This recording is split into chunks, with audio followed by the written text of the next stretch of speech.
let me start recording. Welcome everybody. Bienvenidos y bienvenidas a todos y todas. This is our second session, and we have an incredible pleasure to count with a very good friend of mine and a very excellent chemometrician. His name is Federico Marini. He is a professor at the University of Roma, Sapienza, okay? And well, he has been working in many topics, most of them surrounding different aspects in chemometrics for many years. And recently, well, in the last 10 years, so to say, there's been this new method that is called ASCA, ANOVA Simultaneous Component Analysis, that I thought that for this second meeting would be really nice for you to learn a little bit, to have a glimpse of what ASCA can do when we need to assess the influence of certain factors in our multivariate data. So, Federico, the floor is yours. I have to give you permission for sharing your screen. Please, there are some microphones open. Could you please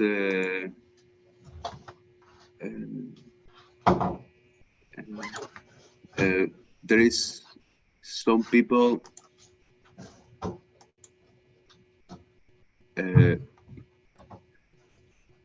can you hear this annoying background sound? Well, actually, I mean, I do not see. I see a little bit background, yes, but okay. This please, can you mute your microphones, please? This 457163 and Paula.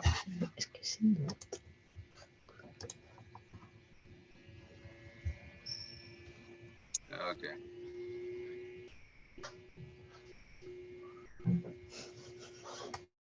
Okay, thank you very much. Thank you.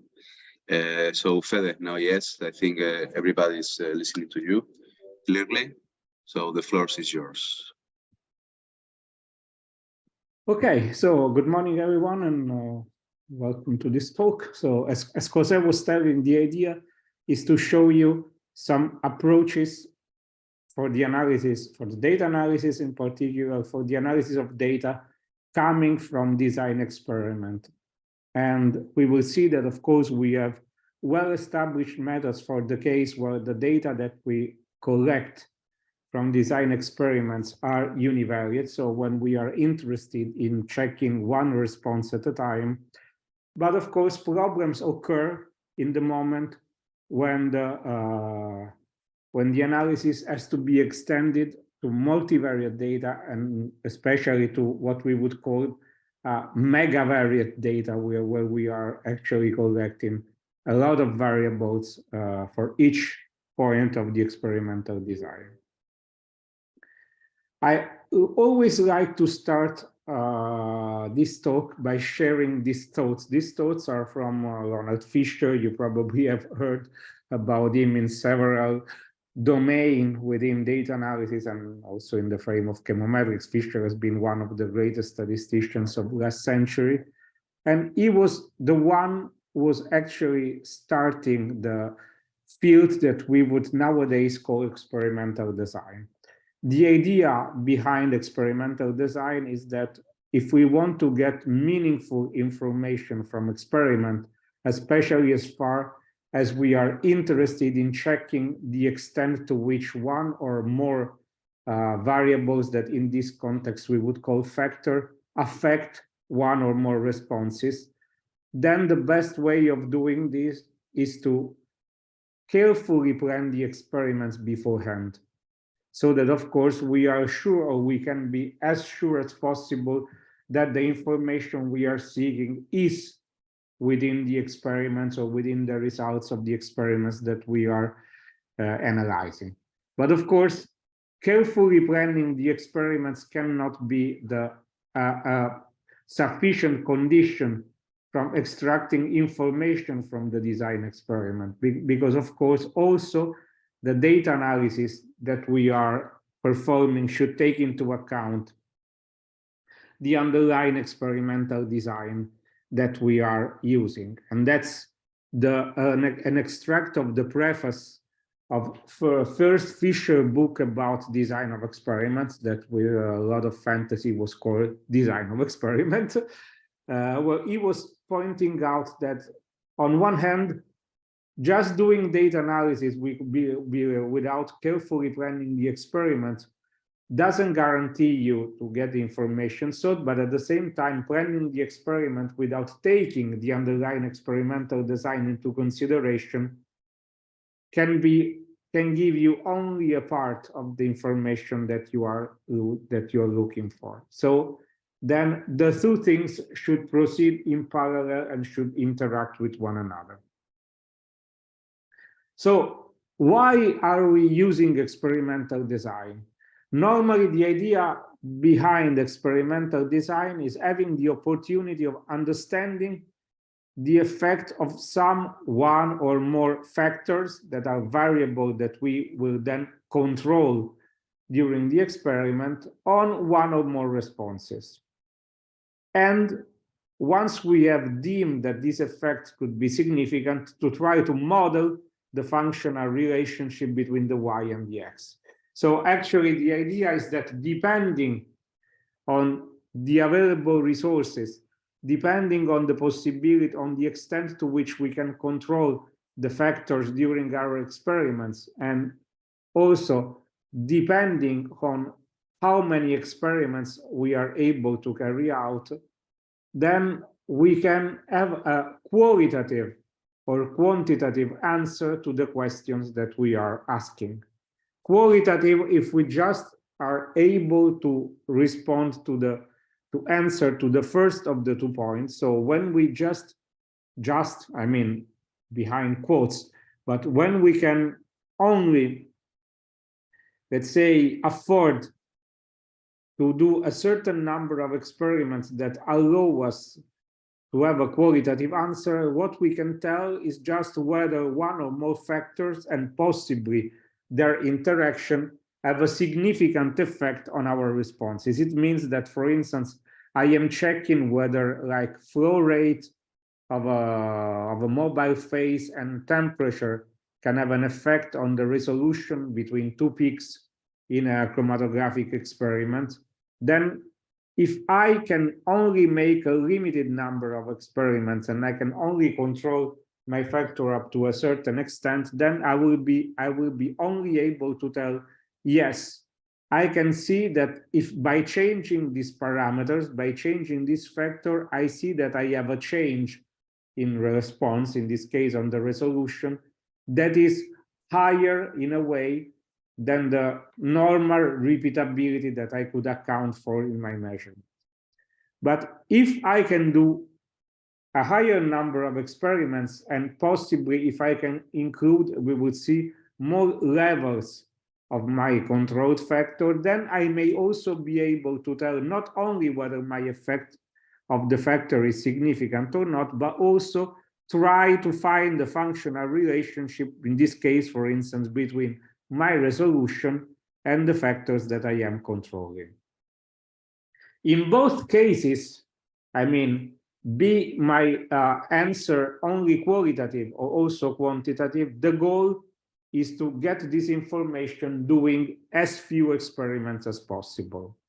And this as few experiments as possible relies on the possibilities of postulating a certain underlying model that would be the one that we will be using to evaluate the results, either on a qualitative or on a quantitative basis. That's why, I mean, as written in the last part of this slide, usually, like, both the aims that have been highlighted above are often combined. So the idea is that I would need a sort of modeling anyway of the relationship between the y, so my responses, and the x that are my factors. The only difference is the level of approximation according to which I can calculate this model. Please mute the microphones, please.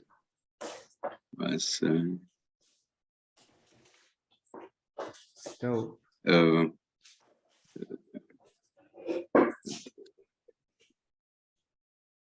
okay, Fede, continue, please. Sorry. yes, no problem. So the idea is that, of course, in both cases, I will need to postulate a model, and this is also what we will see soon. The difference in being able to stop, I mean, in being forced in a way to stop at the qualitative level or being able to proceed to the quantitative level depends on the level of approximation of the model complexity that I can afford given resources. Sorry. Perdón, ¿podéis cerrar el micrófono? Fede, yo creo, sorry, Fede, I think it's okay now. Yes. And okay. Anyway, you can just bulk force muting here. Okay. You can do it because you are the host. Yes. So let's see. In case I will do it later. In case. Okay. Thank you. Okay. Let's see. So there are many possible schemes according to the level of complexity and to the extent of the answer that we want to that we can afford. But of course, here within the framework of possible extension to multivariate data, and in particular to ASCA, even if in the last, I would say, 2 or 3 years, the theory or let's say the models that we are going to discuss later have been extended to more complicated design. For the sake of this first introduction, we will just limit to the case in which the underlying experimental design is a so-called full factorial design. So a factorial scheme is a scheme where each experiment that I am going to carry out is planned a priori. That means is planned before even entering in the lab. This is just to, let's say, to make a difference, so to set a difference with what is called the sequential experimental design. The, let's say, most paradigmatic example of which is the simplex design, where one starts with a fewer number of experiments and then decides where to carry on the next and the next and the next and so on, depending on the results of the previous experiment. So far, we will limit ourselves to factorial design, and in particular to what we call the full factorial. So we have spoken about the possibilities of, let's say, having an experimental design, so planning our experiments so that we can do as few experiments as possible. And normally this would imply making a selection at the so-called levels for each of the controlled factor at which we will be carrying our experiments. It means that for each of the factors that I want to investigate, that are, in our case, what we would call our independent variables. So the factors are the experimental conditions that we want to test, well, the experimental variables that we want to test. So the experimental variables, the effect of which on our responses we would like to investigate. So the idea is that for each factor, I am limiting myself in examining not all the possible values in all the experiments that I will be carrying, but just a selected number of levels. With the idea, of course, that if I am investigating only 2 levels, I will only be able to check for, let's say, linear contribution. And if I am taking even more, 2 or 3 or more level, I am also able to detect possible curvature in my responses. This, of course, if I am turning to the quantitative modeling. But also I can investigate the same set of factors on a qualitative level, that this would be what we will be doing in a way with our model. But coming back to the design of experiment, when we're speaking about a full factorial design, is a design that takes into account that I will be carrying out all the experiments that result from the combination of from all possible combination of all the levels of my controlled factors. So let's see it here in this cube that is highlighted, where I am allowing for the possibilities of having 3 factors. It means that I want to check, or that I want to investigate factor 1, that could be this one, factor 2, that could be this one, and factor 3, that, well, I numbered it in a different way. So factor 1 is this, factor 2 is this, and factor 3 is this here. And of course, this is like checking a portion of a three-dimensional space where the 3 factors are the axes. For this three-dimensional space, I am allowing to investigate my factor 1 only at 2 levels. So you see it here, and I am highlighting these 2 levels as this one and this one.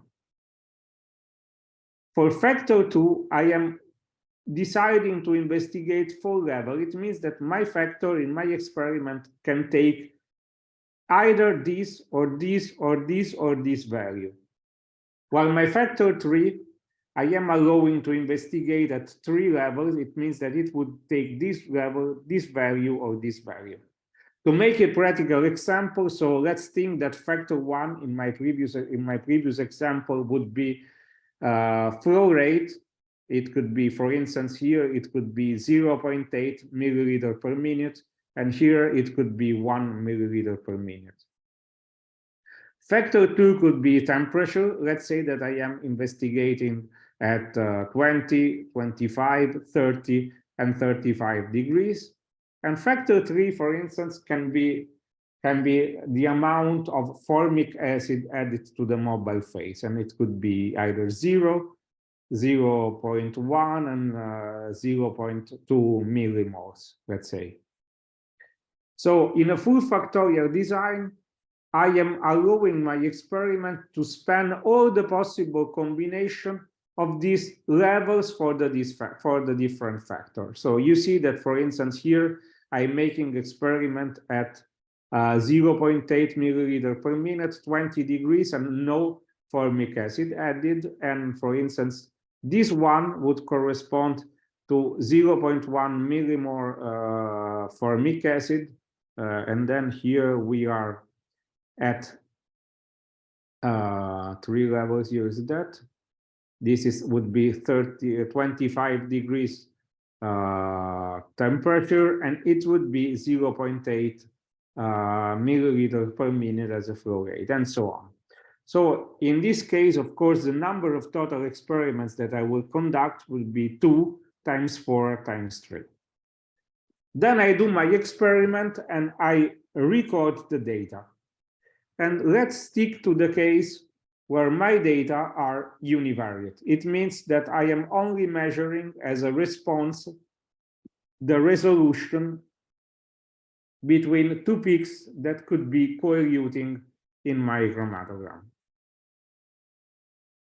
So my answer, my first question that I'm asking is what?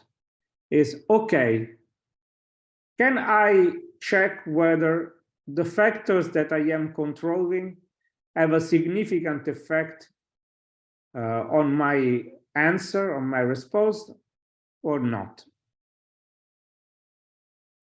So to interpret this result in a univariate case, the standard approach would be to use a model called a method called analysis of variance. A method called analysis of variance, in general, you can think of it as a generalization of a standard t-test.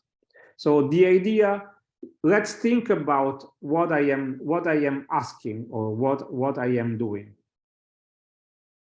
So let me highlight it in a way. So let me highlight what is the underlying idea. let's see if I can open another window and share it. So give me 1 second.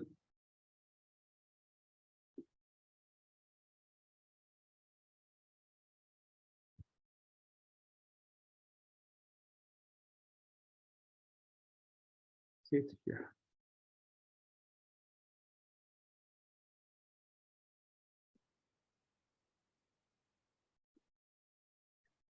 Okay. So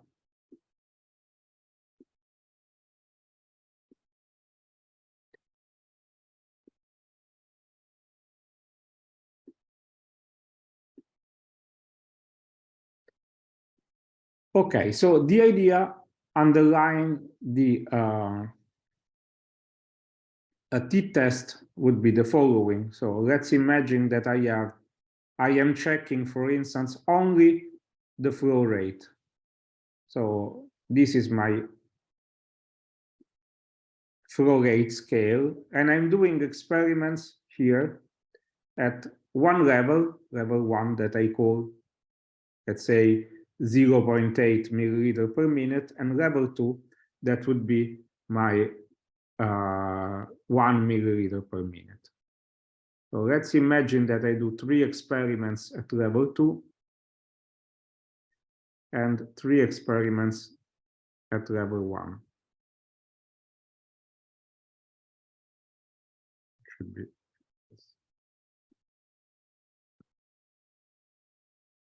How would we evaluate whether this factor has a significant effect? For me, having a significant effect would mean that if I am looking at the average response at level 2 and the average response at level 1, their difference is larger than the spread of measurements that I would have in either of these 2 levels.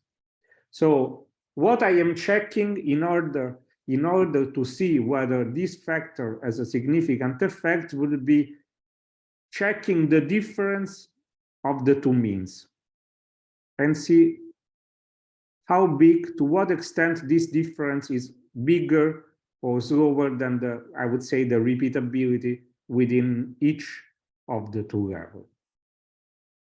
And despite the name that it carries, the analysis of variance does exactly the same thing. It's called the analysis of variance, but actually it checks the differences between means. So the idea is what?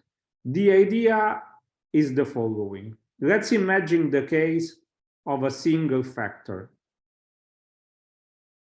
So in the case of a single factor like that, the underlying model that is assumed by the analysis of variance is the following. I am actually estimating with respect to a reference value that we would call mu, and that can be thought, let's say, as the average value of that variables. Then we are assuming better than changing the value of that particular factor results in an additive contribution with respect to this reference value. So what I will be showing you in formulas later translates to that. So let's assume, because of course I am interested in variation, not in the absolute value. So let's assume that I can define a reference value for my factor. Then changing the value of that factor, for instance, setting it to level 1, level 2, or level 3, would produce a linear change with respect to this level. So I will have an additive contribution that could be, for instance, here, I call it alpha 1. Here, I call it alpha 2. And here, I call it alpha 3.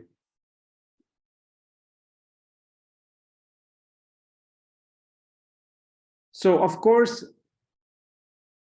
in the case in which the factor that I am considering, let's call it, I don't know, let's call it factor A, the flow rate, doesn't have a significant effect on my response, that what I would observe, I would be likely observe that alpha 1 is very close to alpha 2, and it's very close to alpha 3, and they are all almost zero, if not zero. They would probably be not exactly zero due to random error, but I would think that they would be more or less here. So they would, that if there is no effect or little effect by my factor, then probably what I could be experiencing would be a very tiny variation around this level. On the other hand, if I can think that my effect is significant, then I am expecting that this alpha would be very different from one another. And this is in the case of a single factor. But if I have more terms in my design, so if I am controlling more than a single factor at a time, then I can generalize this thought by taking into account also that I can have a variation in my responses, not only as a function of factor A, but also of factor B. And in case of a multivariate, in case in which I am controlling more than a single factor, then there can also be what I would call an interaction. Interaction means that depending on the level at which I am in factor A, for instance, if I am at 0.8 milliliter per minute of flow rate, then I will have a particular contribution of factor B that is different, or that can be different depending on which I am at level A1, A2, or A3. This is called an interaction. Then within the context of the analysis of variance,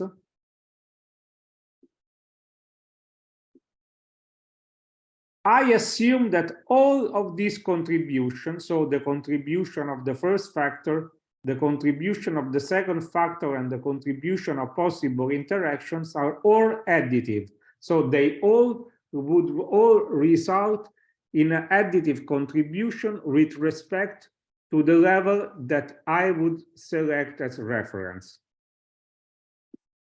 Then in this context, you would see that the idea of my analysis of variance would be starting from the data and recovering each of these additive terms that we have examined. And of course, you would see it briefly, but the idea is that what I would need to check is whether all my alphas or betas or alpha beta would be different from one another or not. If they are all very close to one another, then I would be saying that my factor or my interaction do not have any statistically significant contribution. If they are far from one another, then I can infer that there is a significant effect of the factor, and that factor contributes significantly to the response that I am observing.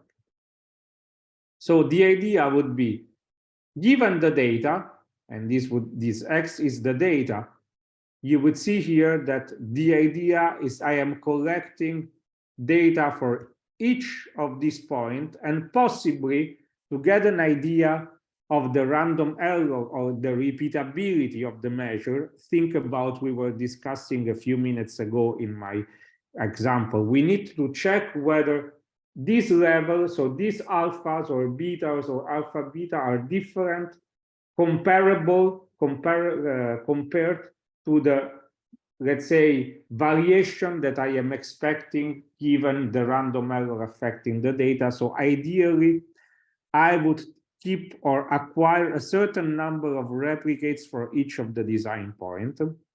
Then my idea is, given my data collected as a function of value of factor 1, value of factor 2, in this case for 2 factor, and number of replicates, then I want to have an estimate of each of these terms of the linear model. And once I have estimated each of these terms, then I can test the hypothesis that for one particular factor, all the contributions corresponding to the different level are equal in statistical terms or not. The good thing is that for having a unique solution here, then I need to fix a constraint, and fixing constraint means setting or deciding what is the reference value for my response. Normally, the reference value for my response is selected as the overall mean or grand mean, meaning that I am always considering my effect of the different factor as variation with respect to the mean profile collecting on all the samples. This brings a set of constraints that are summarized there. But then the idea is that I need to set this reference value so that I am able to calculate a solution. And if I am setting this reference value as the grand mean, then you would see immediately that for a single response, then the value of the alpha are just the mean value of my variables at that particular level, translated so to remove the contribution of the mean, so to remove this offset. Coming back to my example here, I will just show it pictorially here. So let's do it like that. Then if I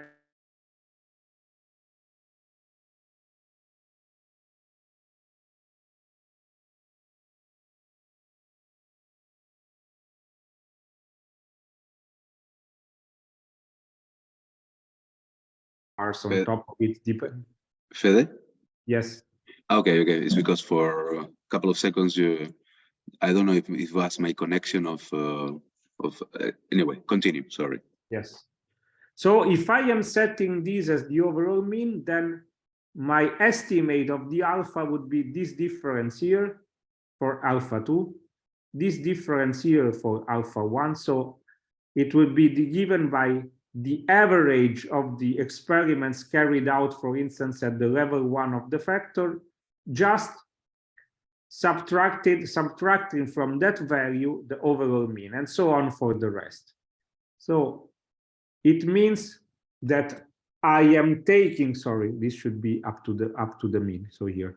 So this means that I am estimating these values alpha as the mean profile of my experiments carried out at that particular level of the factor minus or centered with respect to the overall mean of the experiment. So they are always given as variation with respect to the mean profile. This is particularly important because it allows us to check that if I am considering this as variation, then the effect of these particular factors can be quantified by taking this squared, and summing them. Because since these alpha are centered, these variations induced by the factor are centered, the farther they will be from the value of 0, the larger would be the extent of the effect of the factor. That is why I am normally taking the sum of squares of this contribution as a way of estimating the effect of the factor. Normally, in standard analysis of variance, to account for significance of this term, then this sum of squares that you see here are transformed to variance, and they are compared with the variance associated to the random error through a statistical test, in particular 2NF test. We would see that the situation in the multivariate case is slightly more complicated because we cannot have an exact test, and we will have to resort to something comparable. But then let's go multivariate. Of course, when we go multivariate, then the idea is not particularly different from what we have just seen. The only thing is that the same partition, so the same partition of the overall variability that we have seen so far, meaning that I want to have an additive contribution of the mean of the levels of factor 1, the mean of the levels of factor 2, the mean of the levels of the interaction, and so on. Of course, each of them centered so to be interpreted just as added contribution with respect to the overall mean profile. I can have it when I am considering the multivariate case.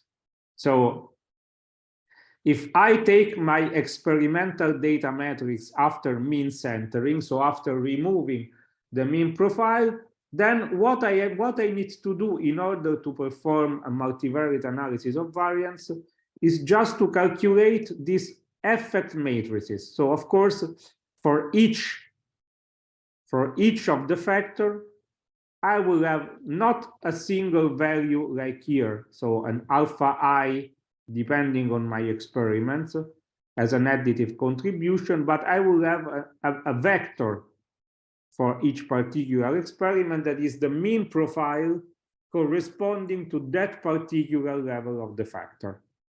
So here, in a simple case, when I have two factors and two levels for each factor, then, of course, in all the experiments where my factor A is at its highest level, then my data matrix for that particular effect would be made of identical replicates of the mean profile of the mean of all the experiments in which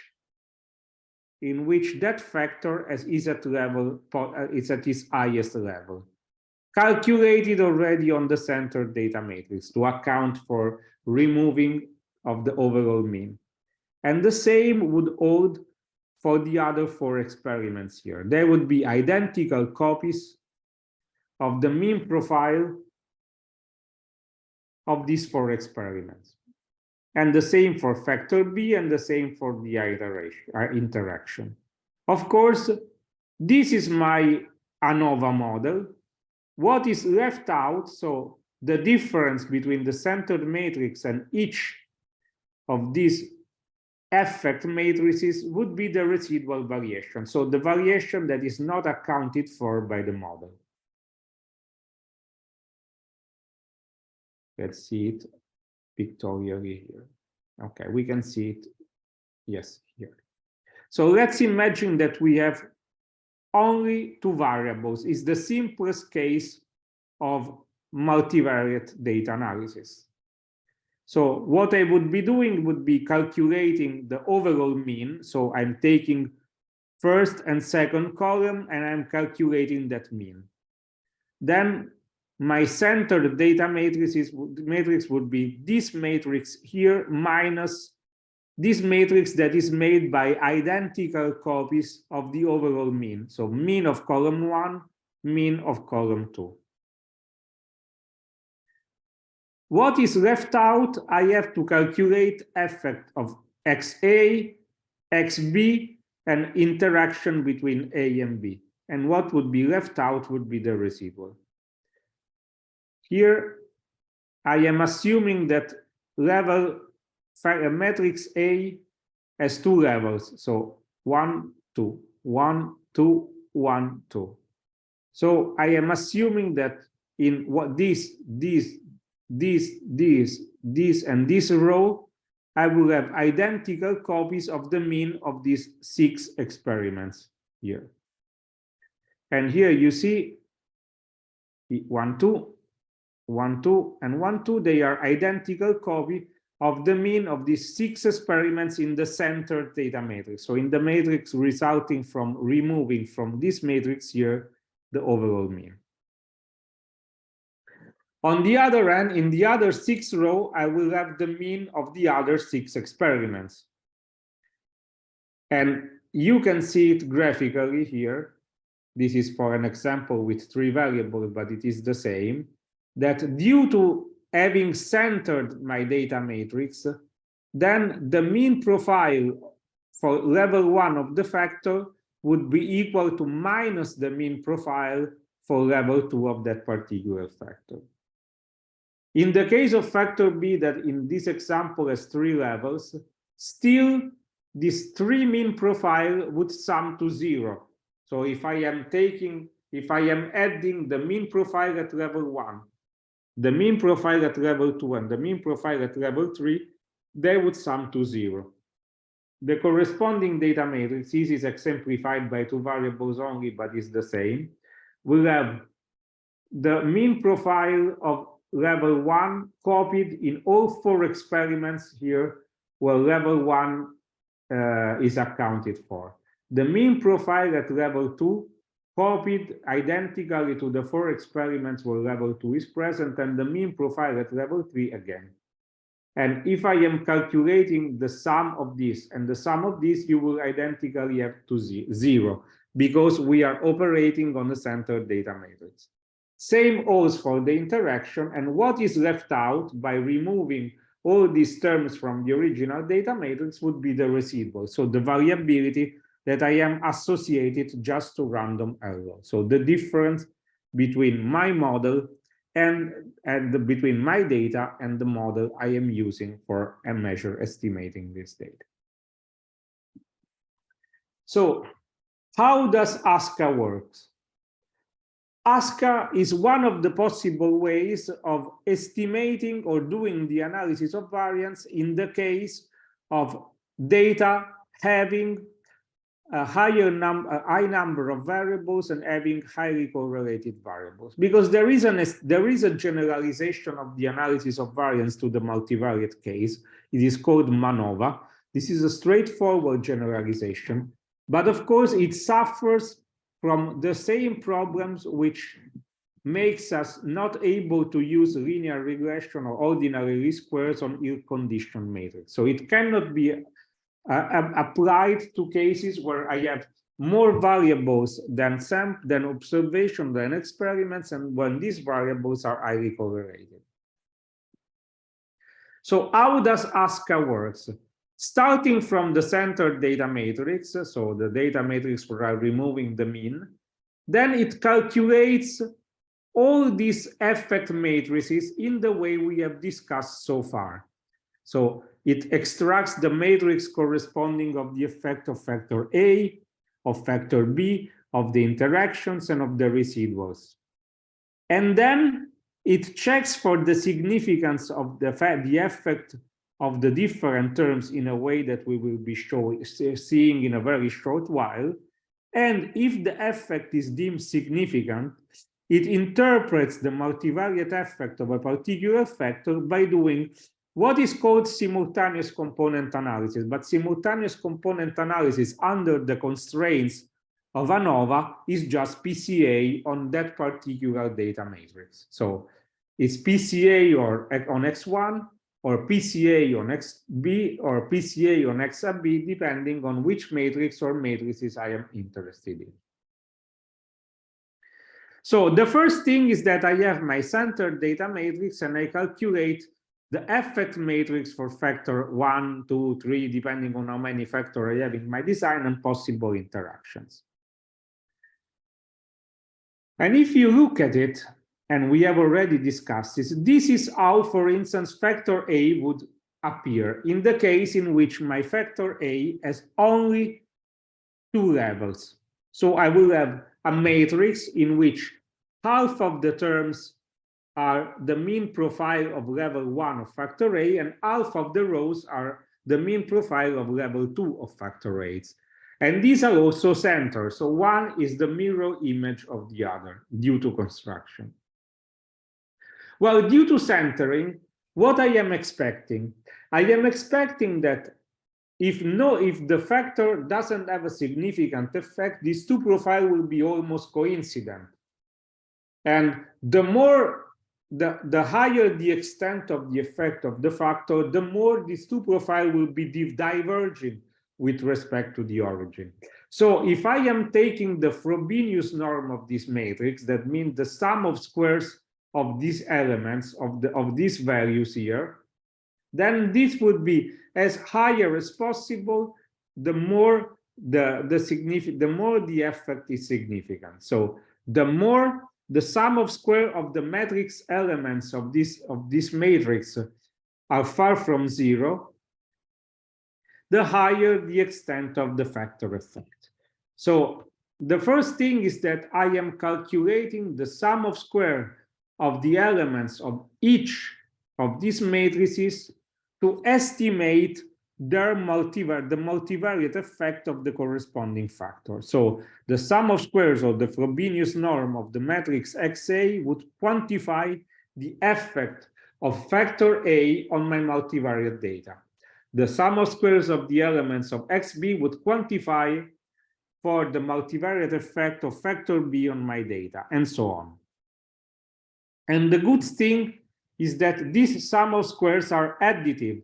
It means that I also can, first of all, have an idea of what is the most relevant source of variability on my data, because they will be additive, and so I can account for the total variability that I see in my centered data as a contribution of each of these different terms. So if I am, for instance, taking this term here divided by this sum of square, I can tell what percentage of the total variability is accounted for by A, by B, by AB, and by the residuals. But of course, I cannot just, let's say, rely on percentages or on the extent of the effect to check whether this effect is statistically significant or not, because I can have an effect that is numerically large, but it may not be enough significant because for instance, it could be large as well, the variability associated to the random element. And I need a way of checking the statistical significance of my effect. And this I do it by using permutation testing.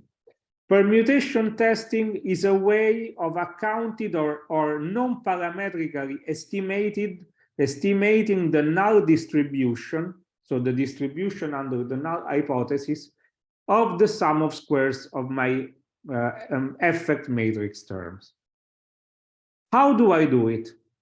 Well, permutation test means that I have my data and I am randomly permuting the labels. For instance, here in my matrix, original matrix, I am assuming that first 4 experiments were carried out at level 1 of my factor, and second 4 experiments were carried out at level 2 of my factors. And this is the true design.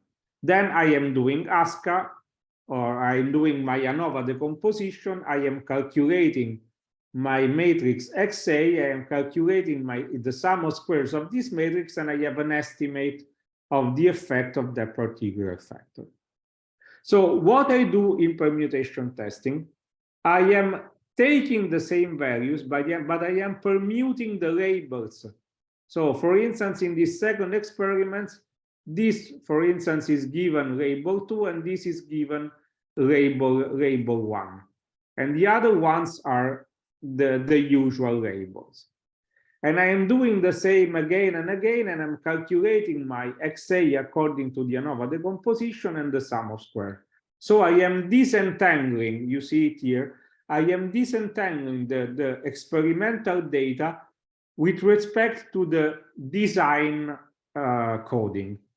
So it means that I am checking what would be the effect estimated for factor A is the level labels for factor A are not, let's say, corresponding to the real design.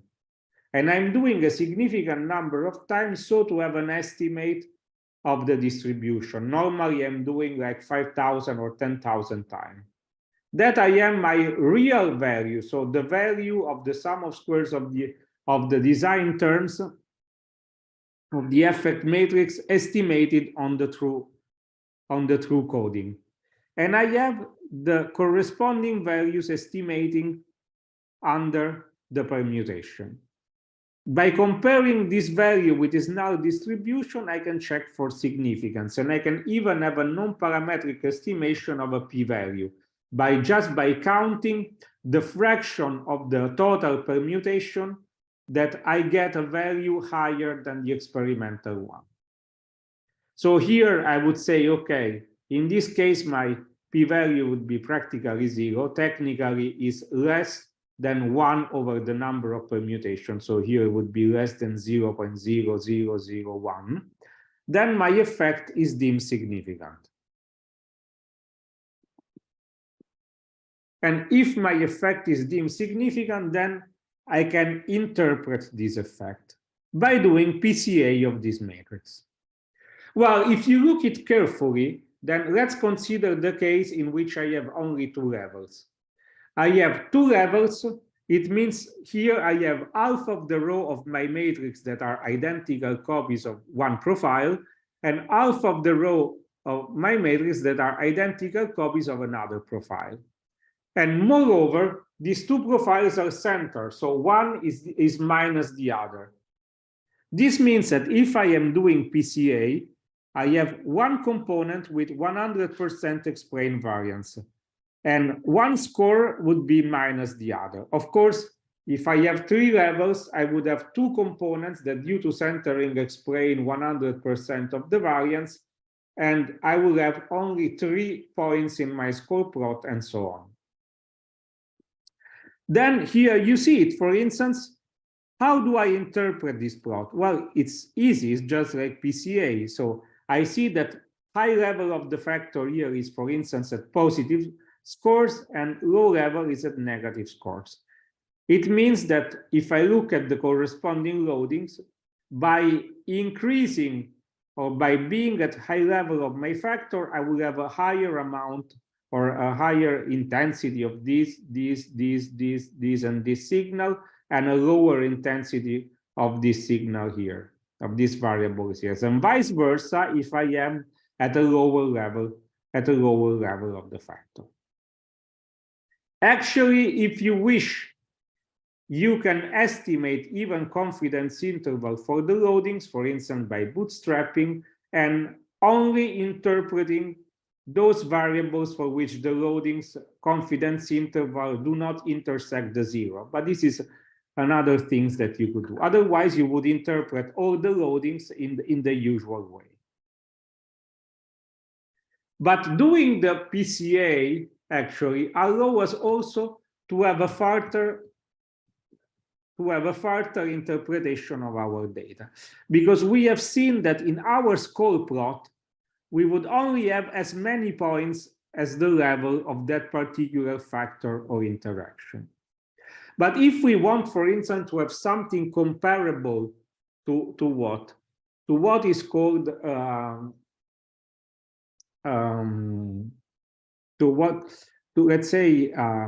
to multiple testing in standard analysis of variance. So to check what? Let me go one step backwards. Here, I see that my effect is statistically significant. It means that I see that there is a difference between at least 2 of the mean profiles that I have for the different levels. But I see that globally, I have a difference between my levels of the factor, but I do not have any information whether all the levels are different or only a part of those are different. I can have this information graphically if I back project the residuals on top of the main effect matrix. So I calculate my PCA model only on the effect matrix, as I showed you just a few slides ago. But then I am projecting on top of the effect matrix the residual using the loadings calculated beforehand. Then I get plots like the one here, where you see the field point here, here, here, here, are the mean or are the coordinates of the mean profiles for my factor, whereas the cloud of points is the spread associated to the residual. Then by comparing the cloud of points, I can see, for instance, let's see it here, the two levels of the factor do not show any statistical difference because their distribution, 6 and 8 hours in this case, are overlapping. But they are both different from 4 hours. So here I see that I see a significant effect, but just because I see a difference between 4 hours and 6 and 8 hours taken together. Whereas in this case, for instance, you see that all the 3 levels of the factor are significantly different from one another. So you see that this is how you would get information from your experimental design using ASCA. And I think it's time to close this, let's say, this overview, and I'm open for questions if you have any. Okay. Thank you very much, Federico. Is there any question? Now you can open the microphone. If there is any question there, or you can just write it in the chat or whatever you want.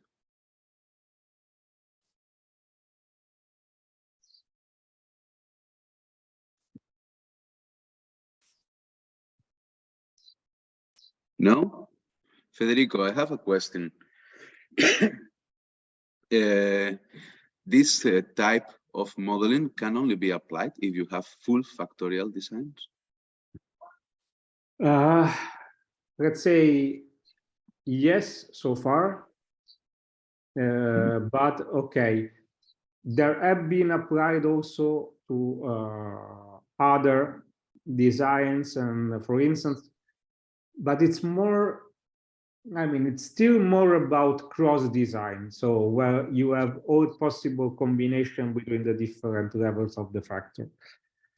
This is also because that is what would normally be used in the analysis of variance, because the other designs are always meant for directly for quantitative purposes. For instance, like the box bank and the central composite and so on. So this is exactly what so far ASCA has been implemented to. The difference here is that it has been proposed some variation for the cases where not all the factors are fixed.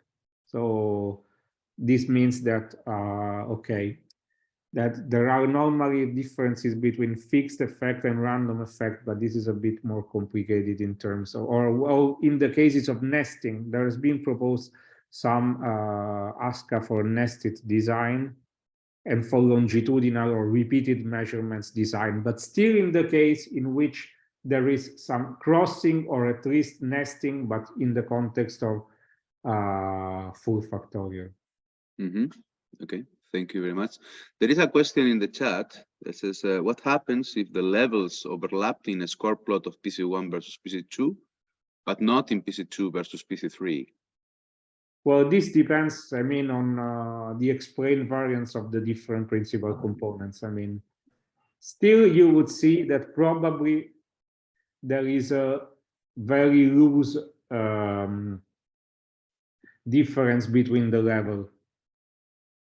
But of course, yeah, and if PC3, let's say, explains, I don't know, 0.5% of the total variance, considering also that you are calculating, I mean, that could be probably an indication that still the two levels could be, let's say, considered as not statistically different.